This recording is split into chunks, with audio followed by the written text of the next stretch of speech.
టీమిండియాకి T20 ప్రపంచ cup అందించిన తర్వాత రోహిత్ శర్మ పొట్టి ఫార్మాట్కి గుడ్ బై చెప్పాడు.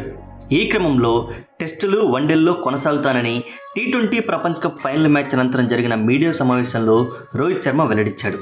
అయినప్పటికీ కూడా అతి త్వరలోనే రోహిత్ శర్మ వన్డేలకి, టెస్టులకి వీడ్కోలు చెప్పబోతున్నట్లుగా వార్తలు వస్తున్నాయి.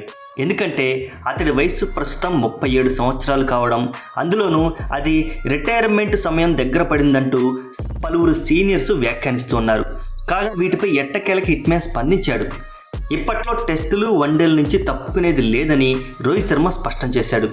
వెకేషన్ కోసం ప్రస్తుతం అమెరికాలో ఉన్న రోహిత్ శర్మ డల్లాస్లో క్రికెట్ అకాడమీ ప్రారంభోత్సవానికి వెళ్ళాడు. అక్కడ తన రిటైర్మెంట్ గురించి వస్తున్న వార్తలపై స్పందించాడు. మరికొంతకాలం క్రికెట్ ఆడతానని కూడా చెప్పాడు. ప్రస్తుతానికైతే రిటైర్మెంట్పై ఎలాంటి ప్రణాళికలు కూడా లేవని తేల్చి చెప్పాడు.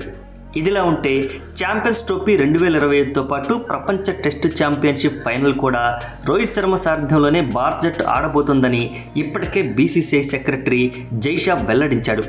స్వదేశంలో జరిగిన వన్డే ప్రపంచ కప్ 2023లో రోహిత్ శర్మ నాయకత్వంలోని భారత జట్టు వరుస విజయాలతో ఫైనల్ వరకు దూసుకెళ్లింది.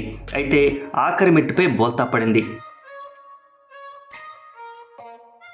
టీ20లో టీమిండియాకి ప్రపంచ కప్ను అందించిన రోహిత్ శర్మ వన్డేల్లో ఛాంపియన్స్ ట్రోఫీని అందించి ఘనంగా వీడ్కోలు చెప్పాలని భావిస్తున్నట్లుగా తెలుస్తోంది. ఇదే విధంగా టెస్టుల్లో కూడా ప్రపంచ టెస్టు ఛాంపియన్షిప్ను సాధించిన అనంతరం ఆ సుదీర్ఘ ఫార్మాట్పై ఓ నిర్ణయానికి రాబోతున్నాడని అంటున్నారు. ఇక టీమిండియా ఈ నెలాఖరున శ్రీలంక పర్యటనకు వెళ్లబోతుంది. ఈ పర్యటన భారత జట్టు 3 వన్డేలు, 3 టీ20 మ్యాచ్లు ఆడబోతుంది. జూలై 27 నుంచి ఈ పర్యటన ఆరంభం కాబోతుంది.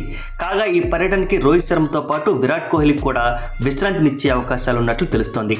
ఈ సిరీస్తోనే గంభీర్ టీమిండియా కోచ్గా బాధ్యతలు చేపట్టబోతున్నాడు. మరి మొట్టమొదటిసారి గంభీర్ నాయకత్వంలో శ్రీలంక పర్యటన వెళ్ళబోతున్నటువంటి మన టీమిండియా వరుస విజయాలు సాధించి కప్పు తీసుకురావాలని కోరుకుందాం. అలాగే రోహిత్ శర్మ రిటైర్మెంట్ మీద మీ అభిప్రాయాన్ని కూడా కామెంట్ రూపంలో తెలియజేయండి. వీడియో నచ్చితే లైక్ చేయండి. Thanks for watching.